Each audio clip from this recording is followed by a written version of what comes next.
Okey, baiklah murid-murid. Kita sesi pengajaran cikgu telah pun sampai di penghujungnya. Sebelum itu, cikgu ingin bertanya kepada murid-murid sekalian. Adakah murid-murid faham tajuk karangan kita yang menjadi perbincangan kita pada hari ini? Kamu Rahmat, faham? Cuba kamu sebut sekali lagi apa tajuk utama kita.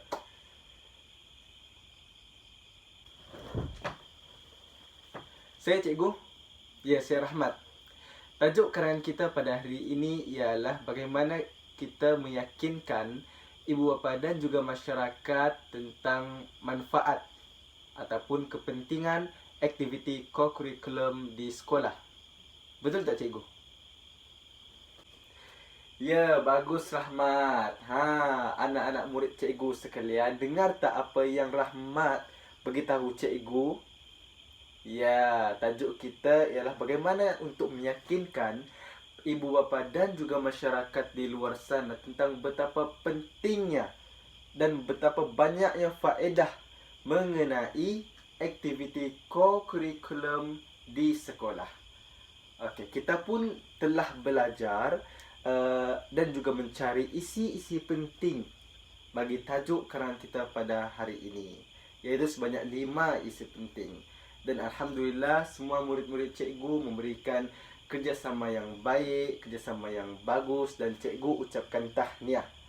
Okey, sebelum cikgu mengakhiri sesi pengajaran cikgu pada hari ini, cikgu ingin bertanya kepada murid-murid.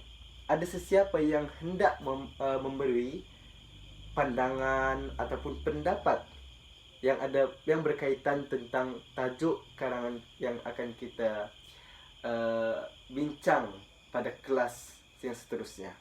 Ada siapa yang nak bagi pandangan? Okey, bagus, sila. Rosila, bagus, silakan. Cikgu, saya nak bagi pandangan lah cikgu. Pandangan saya, walaupun di sekolah tidak dinafikan cikgu banyak manfaat ataupun kebaikan aktiviti co-curriculum di sekolah, tetapi bagi saya cikgu, terdapat beberapa halangan, iaitu contoh yang saya sedang hadapi sekarang. Saya tak dapat untuk menghadiri sepenuhnya cikgu sebab saya menghadapi masalah pengangkutan. Saya ikut bas sekolah cikgu dan pada petang saya tidak dapat mengikutinya. Bagaimana tu cikgu? Okey, bagus soalannya Rosila, bagus. Itu walaupun itu bukan pandangan tapi lebih kepada soalan. Baiklah, cikgu akan jawab. Di sekolah, majoriti sekolah-sekolah di Malaysia mempunyai asrama. Salah satu kelebihannya asrama ialah murid dapat pengalaman baharu, iaitu tinggal di asrama. Pada masa yang sama, murid juga dapat mengikuti aktiviti-aktiviti yang disediakan di sekolah tanpa sebarang halangan. Contohnya halangan yang dihadapi oleh Rosila, iaitu masalah pengangkutan. Jadi apa yang cikgu boleh sarankan kepada murid-murid cikgu, tinggallah di asrama. Di asrama cukup bagus. Makan disediakan, tempat tidur pun selesa. Paling penting sekali, apa dia? Solat kena jaga. Kalau tak habis kena bedal oleh warden asrama. Betul? Betul tidak? Ya, betul. Terima kasih. Baiklah Sila. Nanti cikgu akan ajukan nama kamu kepada warden asrama untuk dimasukkan ke asrama, okey? Lepas ni kamu jangan risau lagi untuk tidak hadir aktiviti co-curriculum di sekolah. Lepas ni kamu tinggal di asrama, ya? Okey. Sekian saja sesi pengajaran dan pembelajaran kita pada hari ini.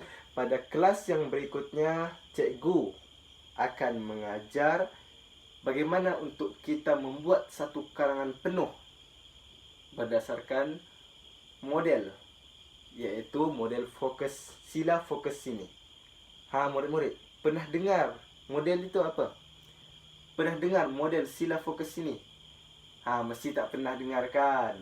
Okey, baiklah. Setakat itu saja, kita akan jumpa di sesi yang akan datang. Wabillahi taufiq wal hidayah. Assalamualaikum warahmatullahi wabarakatuh.